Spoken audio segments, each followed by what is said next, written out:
بسم اللہ الرحمن الرحیم۔ السلام علیکم ورحمۃ اللہ وبرکاتہ۔ محترم سامعین، آج ایک نئی ویڈیو کے ساتھ آپ کی خدمت میں حاضر ہیں۔ جب حضور اکرم صلی اللہ علیہ وسلم نے پہلوان کو شکست دی، دل میں اتر جانے والا بہترین دلچسپ واقعہ ہے۔ یہ بڑا ہی زبردست، دلیر اور نامی گرامی پہلوان تھا، اور اس کا ریکارڈ تھا کہ اسے کبھی کسی نے نہیں گرایا تھا۔ یہ پہلوان اعظم نام کے ایک جنگل میں رہتا تھا، جہاں یہ بکریاں چراتا تھا اور بڑا ہی مالدار تھا۔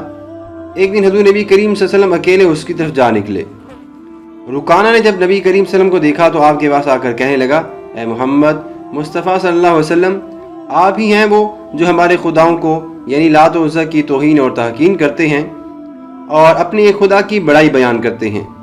اگر میرا تجھ سے تعلق رحمی نہ ہوتا تو آج میں تجھے مار ڈالتا۔ اور کہنے لگا کہ میں تیرے ساتھ کشتی کر کے تجھے ہرا دیتا۔ تو اپنے خدا کو پکار لے اور میں اپنے خداؤں کو لات و عزا کو پکارتا ہوں، پھر دیکھتے ہیں کہ تمہارے خدا میں کتنی طاقت ہے اور میرے خداؤں میں کتنی طاقت ہے۔ حضور نبی کریم صلی اللہ علیہ وسلم نے فرمایا، رکانہ اگر کشتی ہی کرنی ہے تو چل میں تیار ہوں۔ رکانہ اب یہ جواب سن کر پہلے تو بڑا حیران ہوا اور پھر بڑے تکبر کے ساتھ مقابلے میں کھڑا ہو گیا۔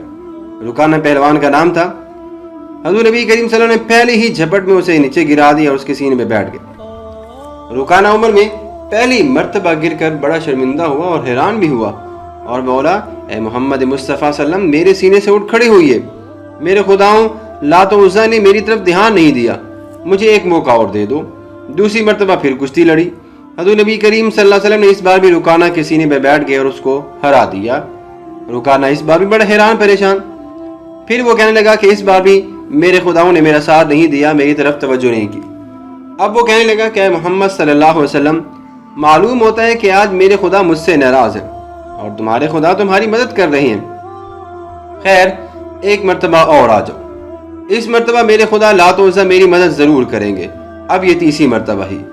حضور نبی کریم صلی اللہ علیہ وسلم نے تیسری مرتبہ بھی کشتی کے لیے منظور کر لیا اور تیسری مرتبہ بھی اسے پچھاڑ دیا۔ اب تو رکانہ پہلوان بڑا ہی شرمندہ ہوا اور کہنے لگا کہ اے محمد صلی اللہ علیہ وسلم، میری ان بکریوں میں سے جتنی چاہو بکریاں لے لو۔ حضور نبی کریم صلی اللہ علیہ وسلم نے ارشاد فرمایا، رکانہ مجھے تمہارے مال کی ضرورت نہیں ہے، ہاں اگر تم مسلمان ہو جاؤ تو جہنم کی آگ سے بچ جاؤ گے۔ رکانہ نے جواب دیا، اے محمد صلی اللہ علیہ وسلم، میں مسلمان تو ہو جاؤں مگر میرے نفس ہے کہ وہ میرا ساتھ نہیں دیتا۔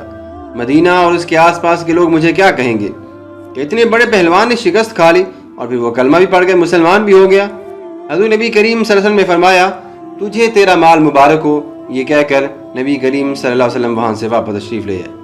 حضرت ابوبکر صدیق اور عمر فاروق رضی اللہ تعالیٰ عنہ آپ کی تلاش میں تھے، اور یہ معلوم کر کے کہ حضور نبی کریم صلی اللہ علیہ وسلم وادی اعظم کی تشریف لے گئے ہیں، بہت فکر مند تھے، کیونکہ انہیں معلوم تھا کہ اس طرف رکانہ پہلوان رہتا ہے، کہیں وہ حضور نبی کریم صلی اللہ علیہ وسلم کو ایذا نہ دے۔ حضور نبی کریم صلی اللہ علیہ وسلم کو واپس تشریف لاتے دیکھ کر آپ دونوں حضور نبی کریم صلی اللہ علیہ وسلم کی خدمت میں حاضر ہوئے اور عرض کیا، یا رسول اللہ صلی اللہ علیہ وسلم، آپ ادھر اکیلے کیوں تشریف لے گئے تھے، جبکہ اس طرف تو رکانہ پہلوان رہتا تھا جو بڑا زور آور اور اسلام کا دشمن ہے۔